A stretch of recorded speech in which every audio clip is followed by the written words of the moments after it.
சொல்லியிருக்காரு. பட் ஆனால் பெரிய ஒரு இதாக இருக்குது. இது ரொம்ப கவலைக்குரிய ஒன்றாக மாறி இருக்கிறது.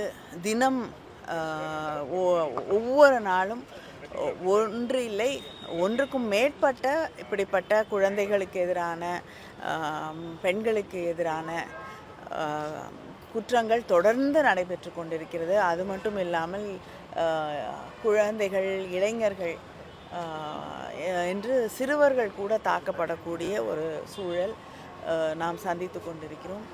சட்டம் ஒழுங்கு இருக்கிறதா என்ற ஒரு பெரிய கேள்விக்குறியாக இருக்கக்கூடிய ஒரு சூழலிலே இன்று தமிழகம் மாட்டிக்கொண்டிருப்பதை நாம் கண்கூடாக பார்க்க முடிகிறது.